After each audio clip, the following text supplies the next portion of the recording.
All right. So, welcome back, guys, to another episode of Real Honesty with the girl KayReenea. So, as you guys know, I do Arthur spotlights every month, and in this month, in the month of November, I have the very lovely person that I just honestly just met maybe like a month ago. I think I read my first book by her was One Last Shot, which is here, and then I ordered Uncovered Truths here, and then Oops and Whoa. And I just got done reading her newest book, which is On the Rebound, which is a continuation of the Madison and Trojan series. And I read about I got a Kindle, so I read about maybe about 5 of your books on there. Oh, you've been on it. you've had a busy month. Yeah, so writing. So I had the one and only Miss Alexandra Warren with me. So how are you today? I'm good. How are you? Thanks for having me on. Thank you. If you hear anything in the noise in the background, it's football Sunday in my house. Oh, no problem. We get a train that passes sometimes, so you might hear that. But hopefully we'll be okay. So my first question to you is, since we're going to go ahead and get started since I got done reading the book, I absolutely loved On the Rebound. Thank you. I thought it was the cutest book ever. I loved, even though Cage was low-key an asshole, and One Last Shot, he was really, really a sweetheart in this book. Yeah, so it was fun to like see him grow up. And so that's the kind of fun we get to have when we do series over an extended period of time, is that, okay, in One Last Shot, you see him in his rookie season, so he has all this bravado and all this, but in On the Rebound, he's like, in his second year, so he's a little bit older, a little bit wiser after, doing some silly things as a rookie. And then he meets this lady who he wants to make his, and so that often helps help people grow up a little bit too. I loved it. Like, he did not not once basically give up on her at all, and I absolutely love that about him. With her, I thought that she wanted to date Cage because it was like the beginning of the scene, but then she kind of just felt as if she was stuck in her ways with not dating an athlete. Mm-hmm. Her ex-boyfriend was an asshole. I felt as if, in my personal opinion, she should have let Cage handle that. I was tempted. I was definitely tempted. But well, that's just me. But I really love the book. I also love how you incorporated the COVID into it too. I felt as if you did that. You and Nicole did that because I just got done reading her book this morning. That you guys did that because I guess you guys wanted to be realistic. Mm-hmm. Yeah, we wanted to be realistic, and we felt like it was a unique opportunity to be able to capture, because we don't know if we're ever going to get an NBA bubble again, or a WNBA bubble or wobble again, and so this is kind of like the one time for us to really capture some super contemporary romance by including that in both of our works. All right, cool. So I told you this on Instagram. You know what scene I'm talking about. But for my listeners, there is a scene in this book that involves a sex toy and basically, like, I guess, controlness in it. I will just say that you have to read the book. You have to read the scene. I definitely love that scene. And like I told you on Instagram, I was definitely going to use that in my book that I was doing. But instead of them being together, they're going to be apart. Mm-hmm. And she's going to be wearing it on national television, which is insane, but but I'm sure they'll have lots of fun with that. Yes. But yeah, what I was like, this would be fun for them. I mean, obviously they were in a little less risky of a situation because it was just, something like this where it's not necessarily live. They are recording, but it's not necessarily live. Yeah. And so they can, work around any mishaps. But mine's gonna be on live, so we have to see how my characters actually portray that. So it's gonna be kind of funny. I would say good luck to her is what I'm going to say. So my first question is, how did you get started into writing? So I've always been a reader.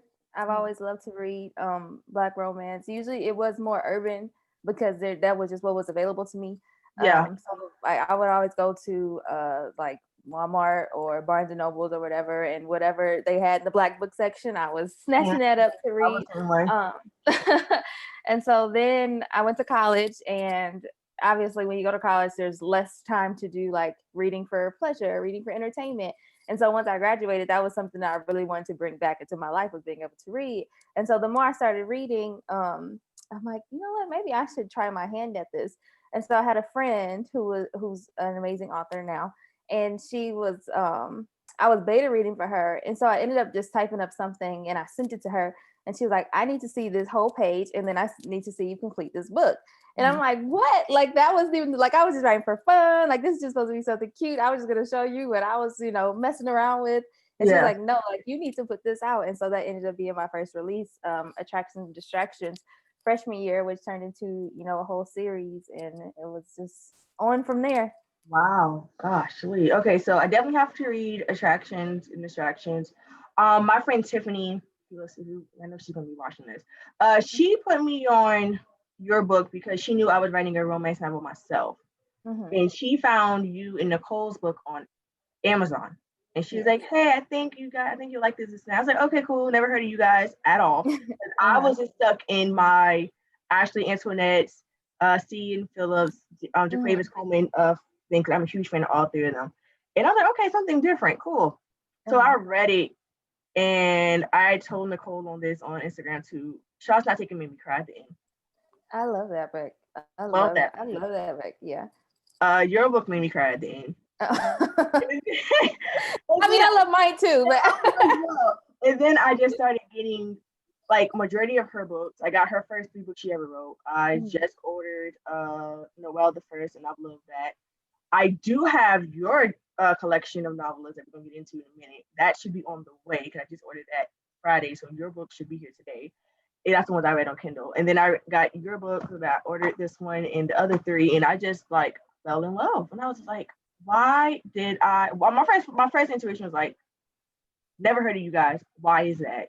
The second one was, why in the hell did I wait so long to find you guys? And the reason why I say that is because even though I do love Ashley DeQuavis and CN, it felt refreshing to read Black people, Black romance, and not have an instant drugs in it.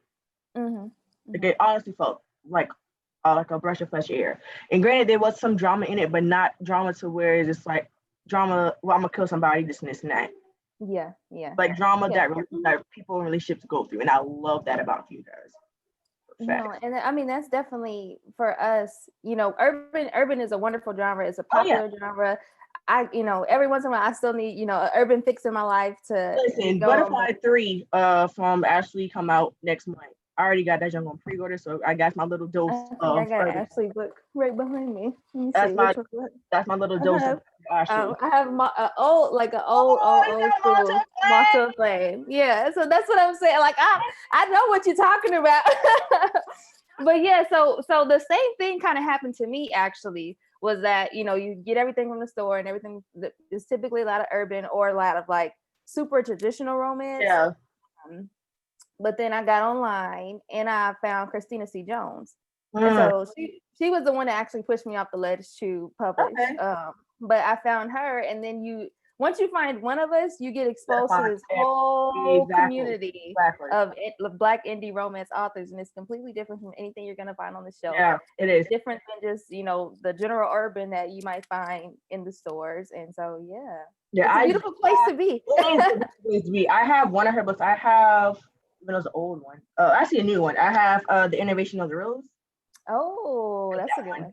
There's another one that's coming. I think a part 2 of this book's coming out. I think sometime soon. So I was like, okay, let me go ahead and read that. So definitely have those books. Definitely love it. So my next question is, next book, Uncovered Truth. Oh, okay. I wanted more of this book. Knowing that it's a novella, I definitely wanted more of this book. So what made you want to talk about these people in this book? So I knew I wanted to do like a snowstorm close proximity situation. And that was the only thing I had in my head when I sat down to write that book. And so I actually tried maybe 2 or 3 different starts to that book, which is unlike me, because usually like ones I know I can go right through. But I tried a couple different things, a couple different scenarios to see which would best fit this snowed in close proximity situation. And so that's how I landed on Kendra and Easton with this, kind of similar to Cajun Blue with the younger man, older woman. Yeah. This kind of workplace scenario, and then got to tie in Valentine's Day because I think it came out right around Valentine's Day, and so yeah, I had fun with that one. That was a really good book. I was just like, that's it. Well, for me, like me personally as a reader, I know I don't always have time to sit down and read like 300, 400 page books.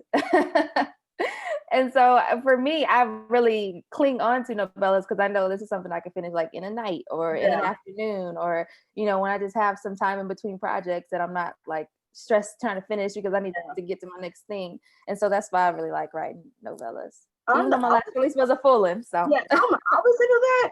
If his book is really, really good. Like I said, with your book, I read your book, even though when it first came out, bro, I got it. I was on chapter 14 by the time chapter 14 by the time I went to sleep. Which is crazy to me. I think you about to say, maybe I saw it online or something. I was like, oh my God, like that is just, it just blows my mind. Your book. Like I said, all my friends were like, even my dad was like, how the hell do you read a book in a day? And I was like, if it's a book and I really don't have anything to do, I will sit down and read it until it's done and copy Hindi. Like I think, what was the book? I think The Cartel 7. The first and only time I could say I read one of their books and did not go back to it because it made me cry like a baby because the main character passes away. I read that book in like 3 hours. So once you're in. You're committed. Yeah, and once I'm committed. I'm not like, no, I'm committed. So that remains to another novella. Your Tale of Two Cities. I absolutely loved all of them. I read all of them on my Kindle. My favorite one, like I said on my Instagram, is the Christmas one. Which is that's so funny to me because I feel like a lot of people, because she was just one of the few that was like really coming into her own. And so only people that have like been there, done that, or are experiencing that can really like latch on. And so when you said that she was like the bad bitch or whatever, I was like, you know what, she is, because she was coming into her ownness in terms of owning her craft, owning who she wanted to be, owning, you know, the situation with was it Dallas? I think it was Dallas. Yeah. So yeah. I think the reason why I like that one is because I'm like her. I'm coming in my own, comfortable in my skin and stuff. But also this freak on the side that nobody really knows about. I think that's why I loved her. I also loved the Valentine's Day one too. Oh yes, I thought that was different how you put it, like she did it as a dare on Instagram. And so it's the funny thing about that series is I actually started writing Brooklyn and Austin first. And so I had started writing them, and then I think Valentine's Day had like coming on. So I'm like, okay, this isn't going to come out right now, obviously. But then as the, you know, next round of holidays started, I'm like, oh, I want to write a Halloween thing. And then I was able to work them back into the very end of the series. And so that's why their book is a little longer than everybody else's. Yeah, their book is a little more, it's a little more developed than everybody else's. And that's why, it's because it was the first one I started writing, but the last one that I actually put out. Oh, wow. But I also love too how you and Nicole do this really well, how you guys incorporated your characters from other books. Because that made me see like, okay, so that's characters from that book. Especially with Austin and I think one of his friends' wife. And apparently they dated before. So I was like, so how did I was like, how did he date her? So I had me like, all right, well, I need to buy that book to understand how Austin comes and play with things. So I like it, the connections were amazing. And I definitely am going to put that in my writing as well. Because I already have, even though I'm like in the process of writing my first one, I already have like two other books that I'll have in my mind too. Like the first one's gonna be a series, and the other one's kind of gonna be like either a series within itself or a novella. One of the two I haven't decided yet. But I was like, okay, so I gotta figure out how to play these two characters into the next book I'm doing without actually making it seem like I'm just dropping in new characters. Yeah. Readers absolutely love getting those sort of updates on, because they when they have their own story, they pretty much fall in love with these two people, right? And so you want to know like, oh, what's going on with them? Are they still good? Are they still together? Blah, blah. You know, in our head, it's like, once we write them off as a happily ever after, they're just living happily ever after. So to have those little drop-ins from other characters, like readers always appreciate those. So even though you did say they were happy for now, Mm-hmm. Are you, or do you plan to write more books about the people, like all the tales of cities, or no? I don't plan on it, but I also never say never. Because sometimes like if I go back and reread them and I'm like, if something sparks, something clicks that I feel like I need to add on more to their story, then I will. But I don't have any necessary plans for it right now. Oh, this one didn't go. If you do Madison and Dallas first. But I just let's get into Oops, because this book had me rolling. I'm not even gonna lie. Maverick was such a little asshole sometimes, but yet at the same time really sweet when he wanted to be. Absolutely. That's a fair description. How did you get in the mind of Miss Cameron Cox and Mr. Maverick? So Cameron's reaction to things was very similar to how I would react to certain things. And so it's always funny when people are like, oh, she was so hard on him, da, da, da. And I'm like, I probably would have been the same way if I was in that situation. But I knew I wanted to have some type of enemies to lovers situation going on.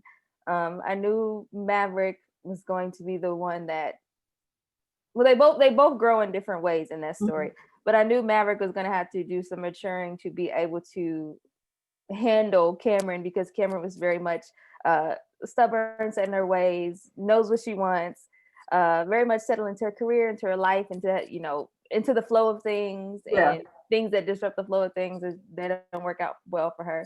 So it was like, how do you get these two people to meet in the middle, I guess was what the mindset was. But a baby will do that. A baby will help you figure it out one way or another. Yeah. Right? Because when it happened, I was just like, did they not think of using a condom? But I guess when you're in the heat of the moment, I guess it slips your mind. And that's exactly what it was. And no, I feel like even, people have these heat of the moment situations, and they know it's possible, but you don't really think it could happen to you still. Like, you're still just like, oh, it's just going to be whatever. Like, my period will come, no big deal. That didn't happen for them. And they were forced to deal with that, and, grew together through that process. So. Yeah. And I think for me, when I was reading it, I did see a change in Maverick, especially when, spoiler alert, if you have not read the book, oh well.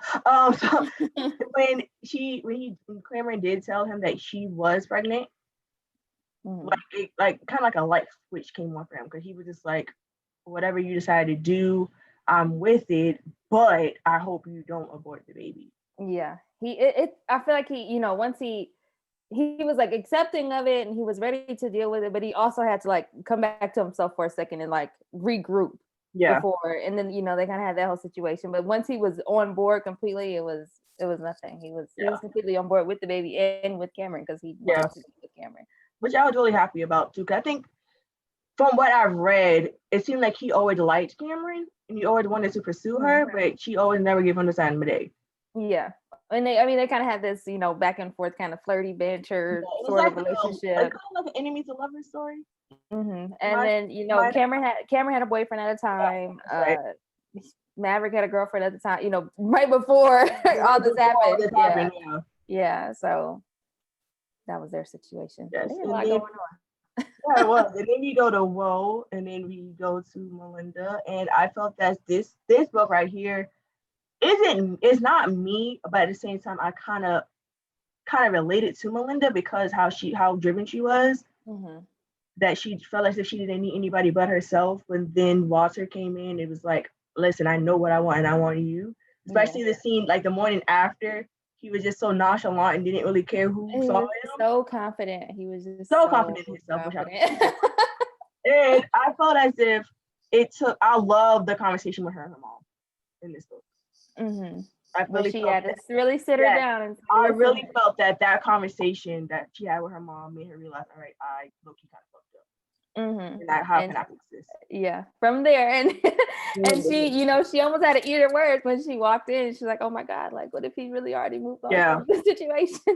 And she was ready to be upset about it. And Walter's like, no, I'm with you. We're good. Yeah, we're good.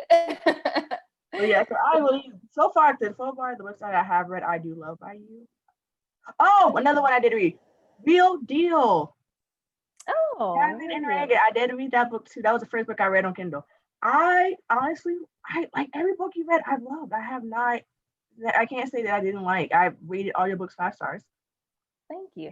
I appreciate that. Of course. I'm not saying that just to say it. I'm like, I'm really like, I really, really do fuck with your books and really fuck with you as well. That book was. How can I say this without getting spoilers? That book was definitely a different one for me because I love how you incorporated the music industry, especially when they were together and he was in that his record label was basically telling him that he had to keep his relationship under wraps because it didn't fit his image. I thought that was like that's something record labels will say. Oh, completely. And like creating that whole like I did a lot of research for that and to see, the ins and outs of the music industry and what it would be for somebody like entering into, a situation where they want to be signed, they get signed, but then it's not necessarily as simple from that point on as they would like it to be. And how do you deal with that in a relationship with somebody who's, rooted in their situation, with somebody who, has some insecurities and all these different things going on. And so, yeah. I think she had insecurities because of her ex-boyfriend and finding out she was the side chick, and then for him to come back, and I'm like, nigga, you got a girl, so why the fuck you come back? And invite to the wedding, like, yes.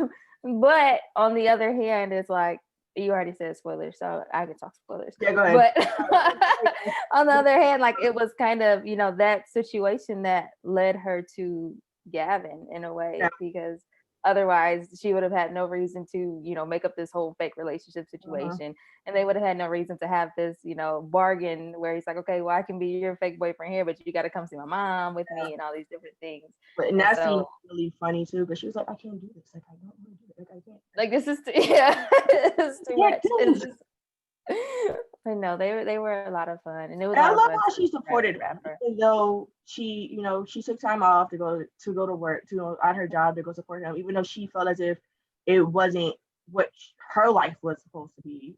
She still, regardless of the situation, she still supported him through everything, and I love that. Well, she definitely tried. Yeah. But that little studio scene, a little chick would have got her ass beat. I'm sorry. And so much of this is fiction, but so much of it is very rooted in realism for me. Yeah, because I just feel like that is exactly how it would go. I think that's why I love your book so much, because it's really realistic. Something that I could picture in my mind, like that could definitely happen if something like that did happen. Like the unplanned pregnancy, that could happen. The being snowed up in your ex-boyfriend and he accidentally forgot not to call you about canceling. Yeah. So I think I love that all about that with your book. So my question is to you, when it comes to On the Rebound and One Last Shot, how did you do a lot of research when it came to sports romances? Doing when you're in Cage's mind and you see him talking about the basketball scenes. Did you do research for that? Because I'm getting to the point where now in my book, my main character, he's already signed his contract. He's about to start doing training camp. And then the season's about to start. So I'm trying to figure out, do I want to add football? Like, I'm looking out, it's a football book, but do I want to add scenes to where he's talking about the scenes, or should I just skip over it and it's like, oh, we did this and this and that? So my question is to you, so how did you do your research with that? So I love sports. That's like being able to write sports romance is literally putting two of my favorite things together, because I love sports and I love romance novels. And so that's just it's just the perfect combination for me.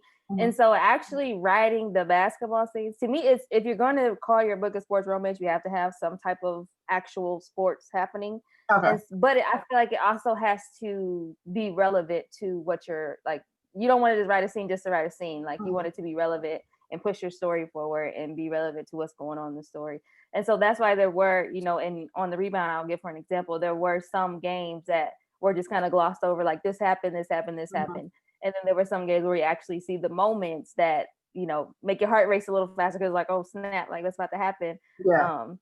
And so it's finding that balance of what's important here, what's not necessarily as important to share. And I could just, give a summary of kind of what's going on. But yeah, it did take some research, mainly with the bubble stuff, just because I wanted to give an accurate portrayal of, what it was like for the players there and the different precautions they had to go through. What it was like for Blue being there, as a kind of third party to the situation, and how, her situation was handled. In One Last Shot, there was a lot of research around, oh God, that's kind of a big spoiler, but there was a lot of research around like contracts and how that gets affected if, a pregnancy occurs, or, all these different things. And learning, for a WNBA player who plays overseas half of the year and then plays, in the WNBA for those couple of months, learning the ins and outs of what that looks like. That was a lot of my research. Okay, cool. Great. And I think my last question that I have for you is, are we going to have more of Shojin and Nim series? Of the who?